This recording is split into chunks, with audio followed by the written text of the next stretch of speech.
High বন্ধুরা, আমরা এইমাত্র ভিডিও শুট করে উঠলাম। এই দেখো তোমাদের সোনমিতাদির অবস্থা এখন।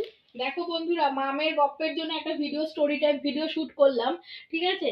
আর এদিকে বিছানা দেখা মানু, দেখো শাড়ির দোকান হয়ে গেছে। একটা ভিডিও শুট করতে কতটা কষ্ট করতে হয়। তো তোমরা যদি একটু দেখো, তোমরা যদি একটু ভালোবাসা দাও, অবশ্যই সেগুলো কষ্টটা কষ্ট বলে মনে হয় না। কিন্তু তোমরা যদি ভালোবাসা দাও, এরকম টাইপের ভিডিও আরো আসবে। একটা দুর্দান্ত ভিডিও আসতে চলেছে, তোমরা খুব মজা পাবে সেটা দেখে। আশা করছি মুয়া কাকিমা দেখে বেশি হাসি পাবে। মুয়া কাকিমাটা স্পেশাল ভাবে বলে দিলাম। আর ভিডিওটা আসবে কবে সেটা বলতে পারছি না, সব আজকে শুট সম্পন্ন হলো, ঠিক আছে। মামের গপ্পে, অবশ্যই মামের গপ্পে আমি কমিউনিটি দিয়ে দেবো, সোনমিতা ব্লগসে, মানে আমার এই চ্যানেলে। আর এই চ্যানেলে কিন্তু পুতুলের ভিডিও এসে গেছে বন্ধুরা। পুতুলের ভিডিও যারা দেখোনি দেখে নাও, আর যারা দেখেছো তারা লাভ ইউ, ঠিক আছে। তাহলে চলো, রিং লাইটের এখনো লাইট অফ করা হয়নি, এখন অনেক কাজ রয়েছে, ভিডিও শেষ হয়ে যাচ্ছে। চলো টাটা, ভিডিওটা আসলে অবশ্যই দেখো কিন্তু।